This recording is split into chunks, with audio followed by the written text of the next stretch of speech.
it just struck me out of the blue. But it was a very important experience for me, because it also drove me into a situation of doubt, of anxiety. Why? If I wasn't going to be a doctor, then clearly I'm going to fail in life.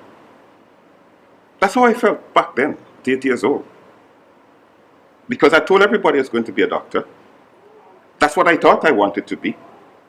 But I knew from that night I was not going to be a doctor.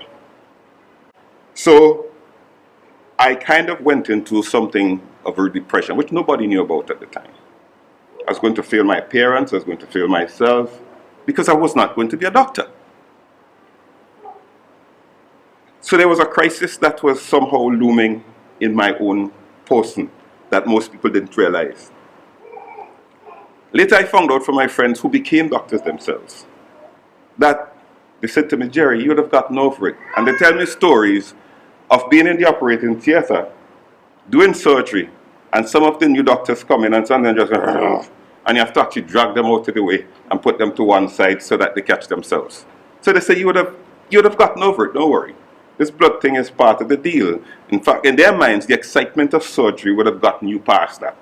I'm glad I didn't find out, because I still fear blood. So, I really love to figure out how things work. And then I started to pick things apart. Things particularly that worked with battery or electricity, I take them apart. I was so curious. And as the bio said, the story of Graham Bell and the telephone, of Marconi and the ability to communicate across distances, fascinated me no end. It was like unbelievable for me.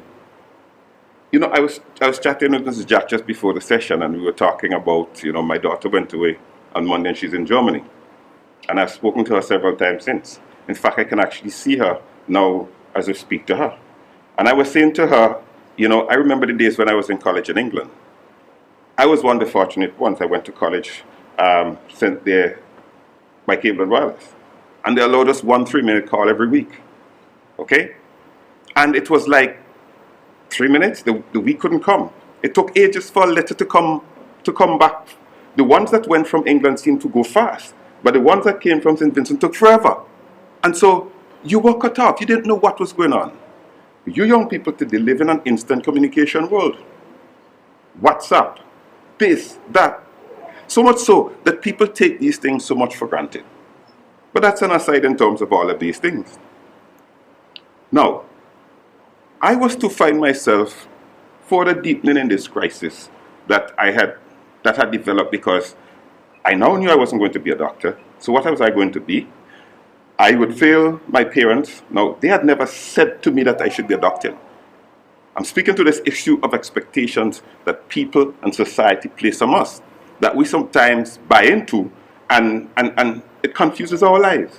They've never said that to me. So your parents might go through a lot to get you through school. They might sacrifice a lot. But it's not a lot of people who would sacrifice their life for you. Jesus did that. Do I have to tell you anything more about why you should value yourself more?